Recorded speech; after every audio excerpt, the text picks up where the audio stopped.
Sakay ako sa bangkay, hatid ako roon. Simbahan. Ito si ate. Ito na, ne. Hindi tayo tutumba, ha. Diretso na. Doon ka na lang po, dito ka. Dito. Nasama ako kay ate. Na kami lang, baka lumubog. Hindi ako marunong lumangoy.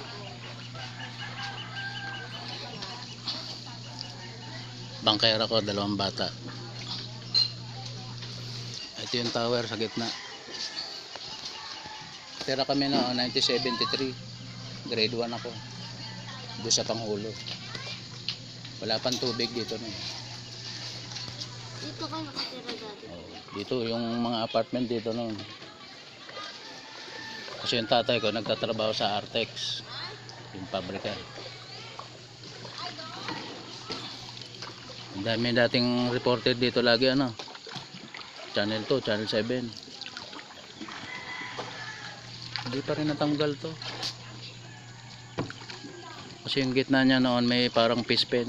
Sa yung ano, may mga maliliit na isda. Isda. Grade 1 lang ako, tapos natanggal yung tatay ko sa trabaho. Lumipat kami Laguna. Buti inalako ko ng babae na mamang atid sa bangka. Aalis na sana ako.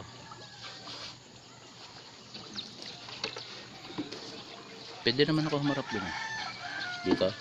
Dito ka po.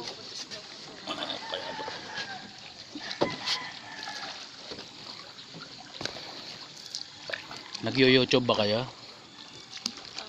O, hanapin mo sa YouTube, ha. Makikita yung mukha niya, ha.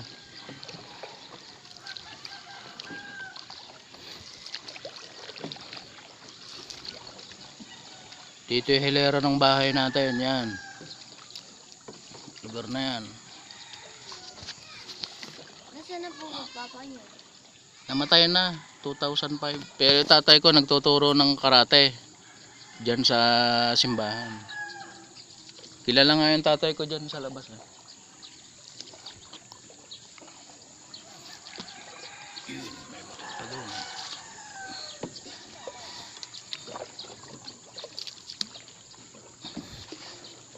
Kinakain niya ba yung mga kangkong?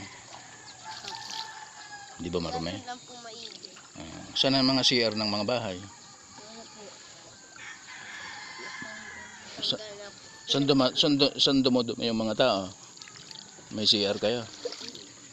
Saan nakatusok ko yung kubeta niya?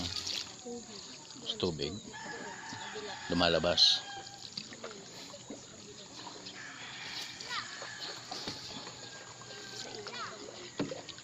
Nakatayo pa ba yung simbahan? O, doon tayo sa may simbahan. Ayun po. Nasaan? Ayun nga. Dito kami nakatira noon, tong hilera na to.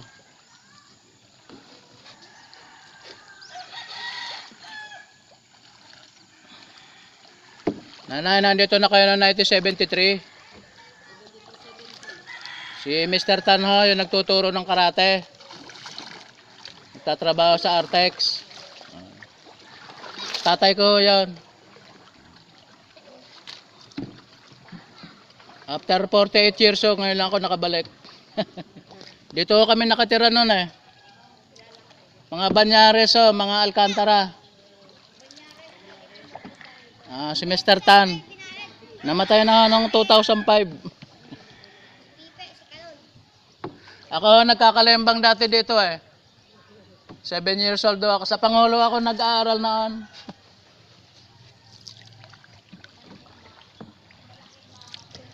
Nagtuturo ng karate.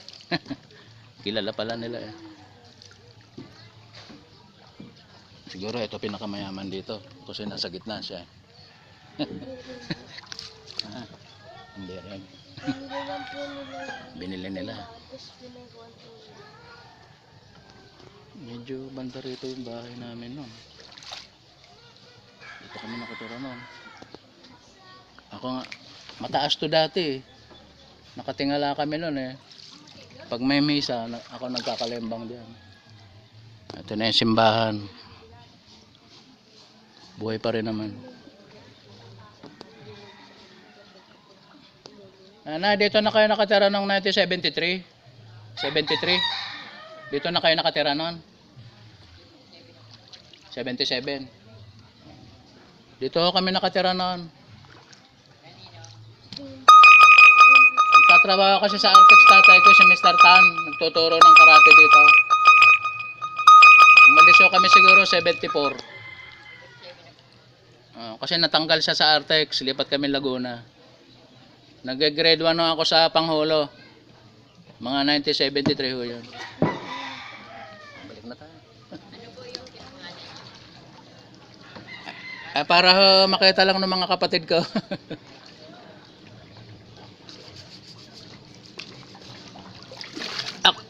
Ako ho, nagkakalembang dito noon eh. 19...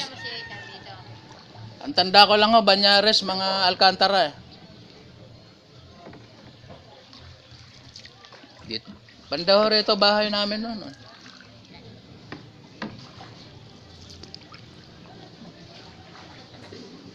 Mahaba-haba itong video na ito.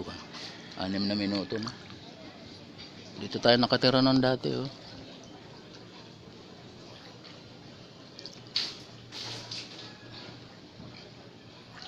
Ito pa ba original na semento? Nanay, dito na ako kayo noong 1973.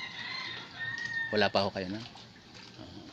Dito bahay namin noong 1973. Saan banda kayo nakatira? Banda ho rito noon. Tatay ko si Politan sa nagtuturo ng karate ho noon. Alin ha? Ito ha? Hinto muna tayo ni. Politan ho. Hanggang ngayon ha? Pwede yung tingnan. Malapit ho. Malapit ho kami sa simbahan noon. Ako nagkakalembang dyan eh. Ganun hanggang ngayon ha. Ito yung bahay natin. Yung Meralco nila dito hanggang ngayon. Nakapangalan kay tatay. Ha? Ako may galing ho kami 73-74. Lumipat ho kami Laguna. Doon ho kami lumaki. Nasa Taytay ho ako ngayon. Mga kapatid ko ho nasa Laguna. Ngayon lang ho. Kasi yung trabaho ko, may nagtatambak ko ako ng lupa, malapit ho sa Panghulo Elementary. Kaya dumiretso na. Dito kayo sa may, malaking may building dito? Oo. Pasok sa palisdaan? Kasi tatay mo, buhay pa? Namatay na ho noong 2005. Ilan taon na kayo, Lola? 77. Mahalos 60 plus pa lang ho siya eh. Kaya pala sabi niya dito sa banda rito. Ilan taon na ho kayo dito nakatira? Ang nakatira talaga dito, ang kapalit ni Pulitan, si Fernando. Ano ba pinilo? Nacaryo. Oh yun, Nacaryo. Kilala ko ho yung Nacaryo. Nacaryo. 1974-75. Hindi. Oo. Tapos, nandun siya ngayon sa Laguna. Buhay pa ho. Patay na si Nacaryo, babae, buhay pa. Tapos ang nakatira dito, kapalit nila, yung anak, si Jewel Nacaryo. Ang asawa naman noon, anak ko. Tapos nag-aral yung mga anak sa Los Baños, Laguna. Iniwan ako dito. Andun sila sa Los Baños. Baka kasamahan ho ni tatay nung lumipat ng Evertex sa Tulo. Siguro. Oh, yun no. Ito, Politan, Meralco. Oh, siya pa rin.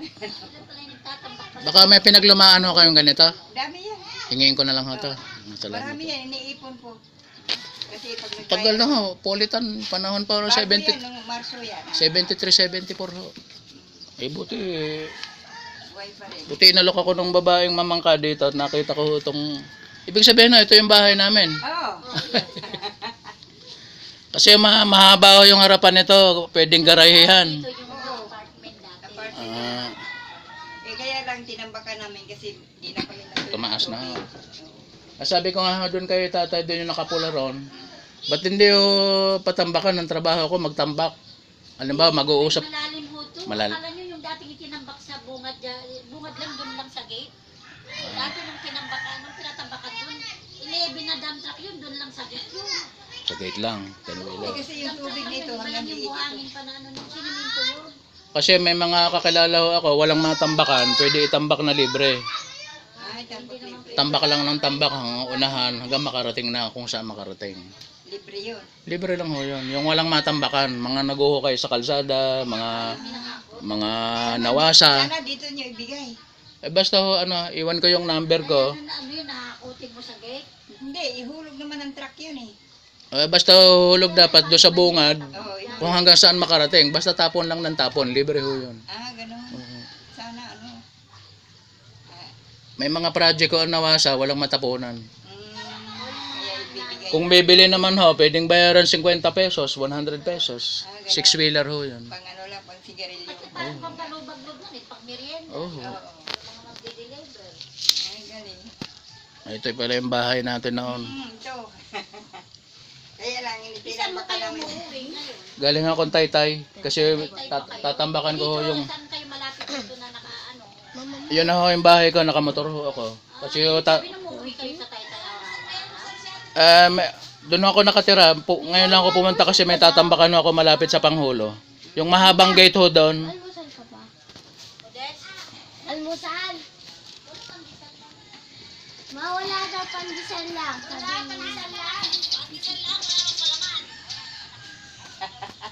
Nanay, salamat ho dito.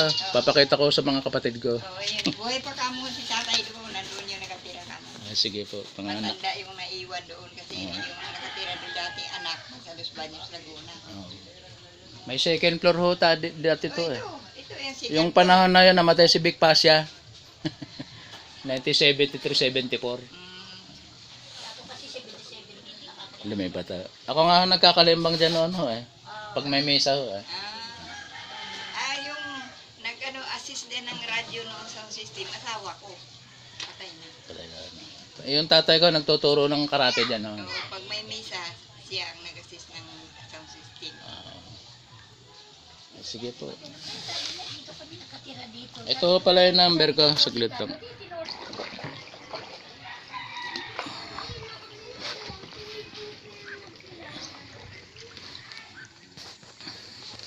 Nanay, nandito na kayo. Kayo na kanina, no? 1973. Pangalan ba ng mama mo? Si Lydia po. Yung Meralco. Nasaan yung Meralco? Yung Meralco ho ni Lola, nakapangalan pa pala sa tatay ko eh. Polly. Ayan mga ano namin. Nag-iwan na ako calling card ko, nagtatambak ko ako kasi ng mga ganito. Malay nyo, matambakan natin balang araw. Kasi naalala ko, pare kasi ni Papa yun eh. Papa nyo ang apelyido? Lumar.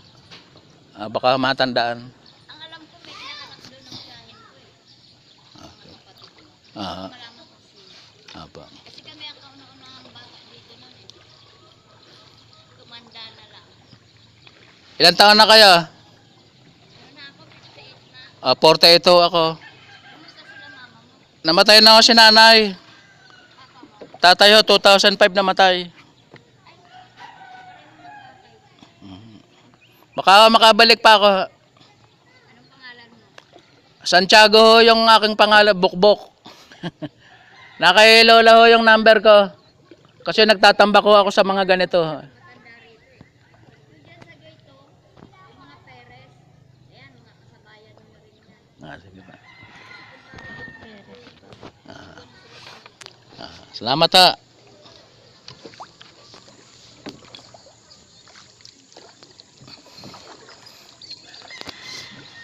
Sa cellphone ba to, ne?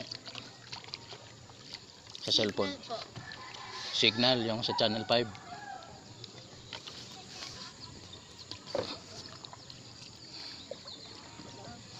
Saan ko dun lagay yung